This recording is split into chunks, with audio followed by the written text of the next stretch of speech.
I'm Mary Starr with the Wake to Truth podcast. We are very excited to have back again our very special guest, Joel Maldonado.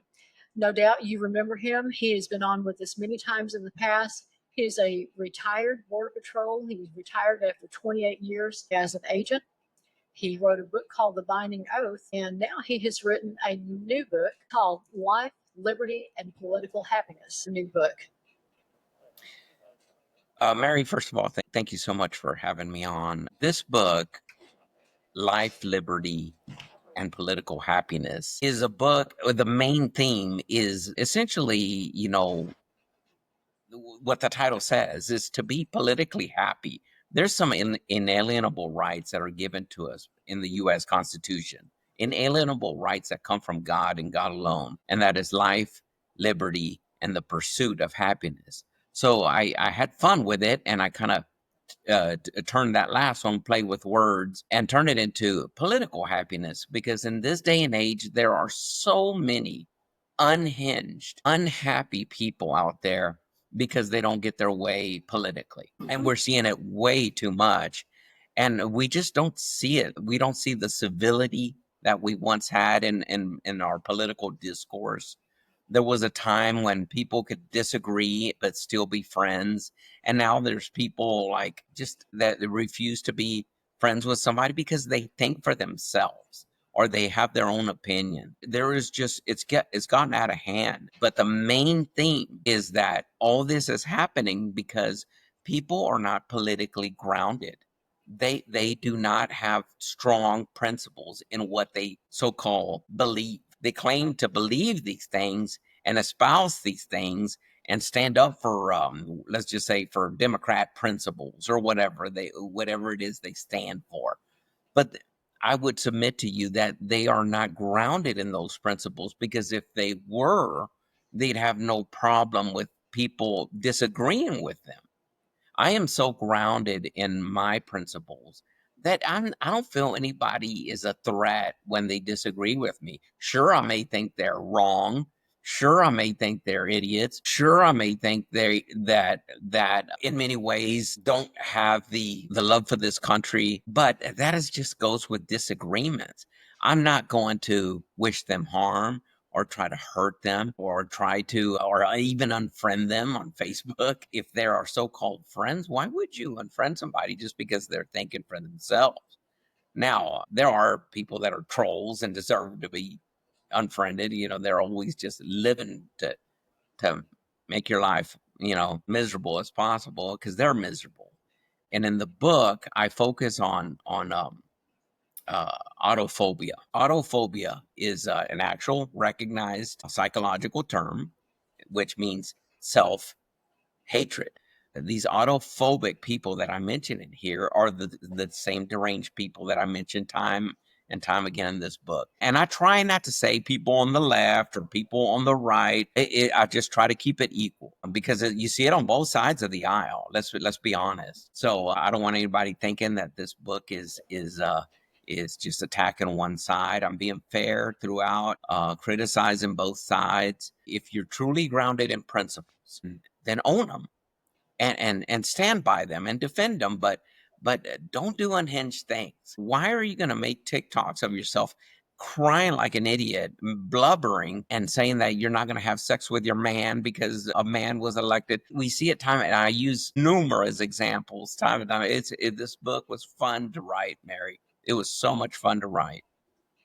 You've said that before. I believe it. I'm looking very forward to it. Thank you. Yeah.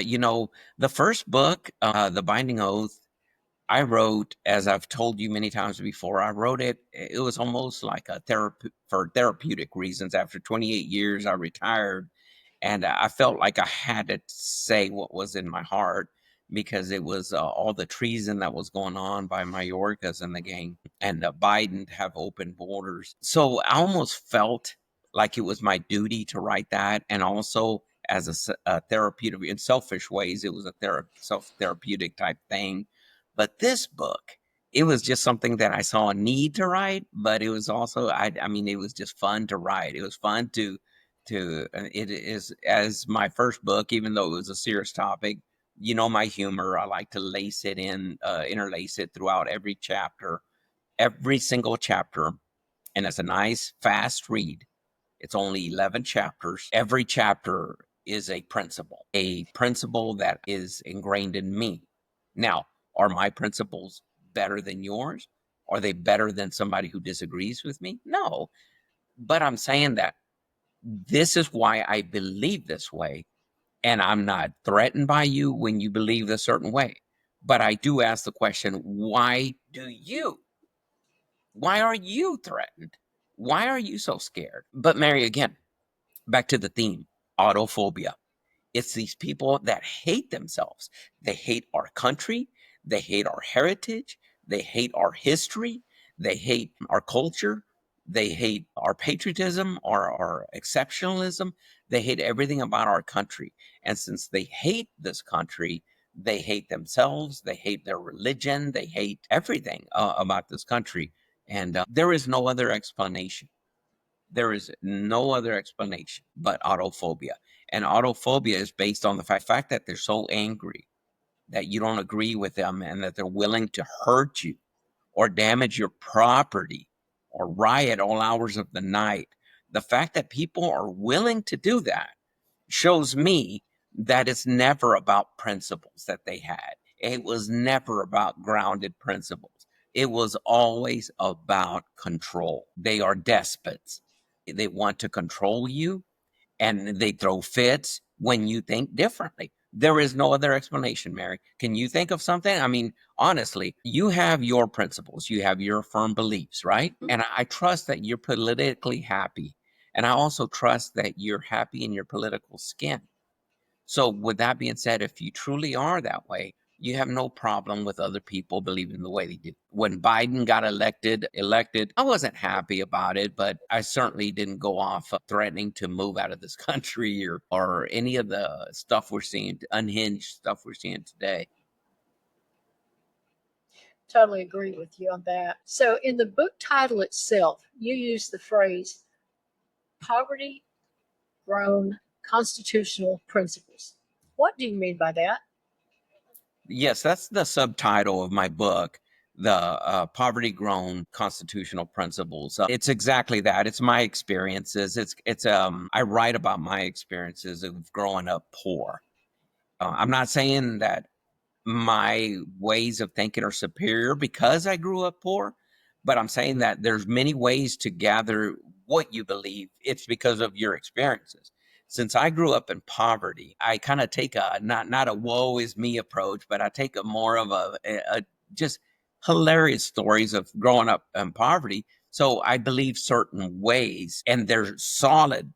They're very solid principles. I'll give you a quick example, Mary, not to ruin any of the chapters, but right off the bat, I say that chapter one, I say that environmentalism, loving the environment, being a good steward of the environment, that's a conservative principle. Think about it. Conservatism goes hand in hand with environmentalism. I walk around, even today, I'm doing well, believe me, but I still walk around to each room turning off lights when they're left on. It's not because I'm a psycho environmentalist or a wacko environmentalist, but it is ingrained in me as a child because we were poor to turn off all the lights, and you do not use them unless you absolutely need them on. And so it is not my style to just have all the lights in the house on. Or so if I'm in that room, I'm using it. I leave the room, it's off. So as a conservative, I'm a conservative, and I don't think that's a left leaning issue. I really believe that conservatism goes hand in hand with the environment and being good stewards of the land and recycling things. I have all kinds of anecdotal stories in there that will have you laugh. And Mary, I think you really like the funny stories that I mention in there, but shows ultimately that this is why I feel this way about that issue.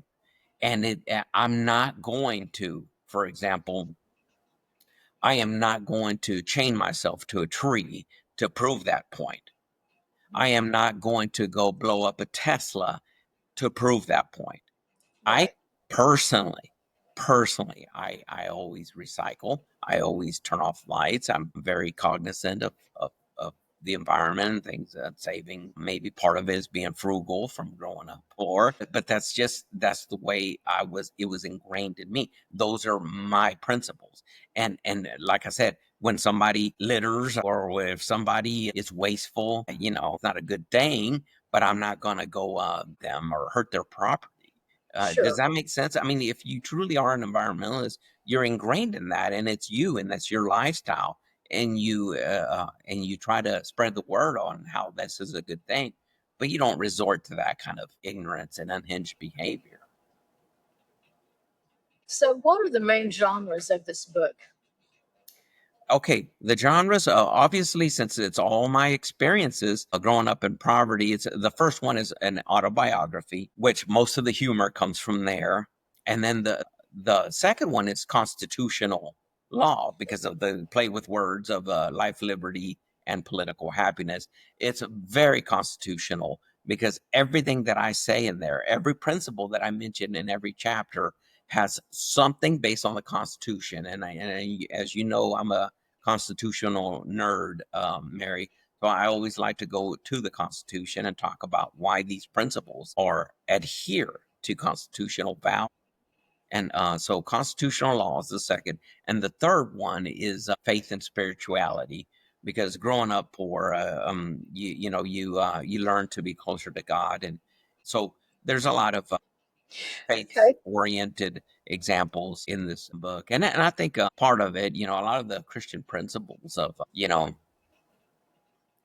loving your neighbor and all these things go hand in hand with being rational. And treating people with respect. That is such a fundamental thing in our society that is severely lacking. And Yeah. I can't stress that enough. So I just kind of interjected that. But how does this book differ from your first book? Motivation, experiences, that sort of thing. Well, I guess I kind of touched on it earlier that the biggest difference is that my reason for writing. The first one was just like, oh, I have to write about this. This one is just I see all this unhinged behavior, and I just have to poke fun of it. This book early on in the in the reviewers and of this book have called it hillbilly elegy-esque, and they say it's a very populist book with an unapologetically patriotic book, and that's what it is. Really, I mean, to be able to grow up in this country, a son of a Well, first generation immigrant, to being able to watch him realize his American dream and watch him grow and his business grow. And then us being able to own a home and to buy nice vehicles and not use buying store bought stuff instead of garage sales. Seeing that transformation, just to me, it validated me that this country is the greatest country in the world. That's why there is a whole chapter on American exceptionalism. It is the only country in the world. Sure, other countries have success stories, Mary, but not consistent like the United States. Many people luck out and do stuff in other countries, but in the United States, if you have the desire and you have the ability, the government itself, I shouldn't say the government, but the country itself, the Constitution allows for it. That's what life, liberty, and the pursuit of happiness is all about. That you can live your life, and then that you're free to do great things, and to pursue what makes you happy. And there's no other country in the world that does that. So it's a very, like I said, patriotic book, and it's just very upbeat. And like I said, I inject humor in there, but it's not to ridicule anybody. But these are facts. Some of the anecdotal stories that I put in there are examples of what's going on out there of people doing some of the insane things they do. You know, how in the world do you justify saying that you should kill the cows because of their methane gases, right? And then those same people get mad at you and I for having a steak. How do you rationalize that? How do you make that make sense? right. You can't. Yeah. So How can people get this book? Well, of course, the fastest and easiest way is on Amazon and Barnes and Noble or anywhere where you can get books. But a lot of people have Amazon accounts, so that's probably the fastest way. You can also, uh, if you follow me on Facebook or follow me on X, you can just reach out to me, send me a direct message if you want a signed copy. I'm doing that this time. I learned from my first book that a lot of people wanted that, and I didn't offer that. So you can also reach out to me directly. And then this time, unlike the last time, I'm going to have a launch party. So coming up here really shortly, August 9th in Comfort, Texas, at the Comfort Public Library at 10:30. I will be having my book launch, and I'm going to talk about the book just like I am talking with you. But I'm going to give more in-depth stuff. I'm going to have, like, as you know, in all my books, I have hidden messages, and there are a few things that I will say at the book launch that people will be happy to hear. That is all very exciting. I could not be happier for you. You have worked hard. You have earned this. You deserve this. And I am thrilled to see all of this playing out for you, Joel. You're amazing and you deserve every bit of this. I'm thankful that this is happening for you. Yeah, well, Mary, thank you. You've always been very good to me, helping me get the message out on whatever I have to talk about. To get back to this book, um, it all boils down to authority, and you know how I am about that. When I talked on the first book about, people not following the law or not enforcing immigration law, it's because they didn't love authority. They don't like the authority. And the authority was the Immigration and Nationality Act, which is derived from the US Constitution. So that's why this time, instead of talking about immigration law the whole time, I talk about all kinds of topics. Like I told you, there's 11 chapters and 11 different principles. There is one chapter on immigration, and it's new stuff that I put in there. Well, look at all the stuff that's going on right now, Mary. There's people waving. This shows you the kind of stuff I make fun of. Waving the Mexican flag and spitting on the American flag and burning it up, and then be shocked that they pick you up and want to deport you to Mexico, the country's flag of which you're flying, and now you don't want to go back to that country. That makes no sense. It makes no sense, and that's what I make fun of. It's a really populist book that talks about all these things, and it's really mocking modern society in a political sense. Harry, but in a constitutional based way. I always talk. It always comes down to the Constitution. Every single principle is tied into the U.S. Constitution. And I show it. And again, I will reiterate to everyone listening is that I'm not acting like I'm superior or that my views are superior. Now, if you have a certain view and it's to the left of me or to the right, I'm not gonna wish you harm. But as long as you're principled, you have to be principled. If you believe a certain way and say certain things, just be principled on it. Be happy that on what you believe. That's what political happiness is all about. That you're happy that you have that viewpoint. The fact that you have to control and silence other people, that's not happiness. You're not happy. You just want to control other people. That's what it boils down to. So whether it's about gun control, whether it's about immigration, whether it's about the environment, whether it's about American exceptionalism, whether it's about serving your country, whether it's about any of the things I cover in this book, it's all in this book, and it talks about the hypocrisy of the unhinged autophobic despots. And that's what I used throughout the book, autophobic despots, because they hate themselves and they want you to be as equally miserable and they want to control you.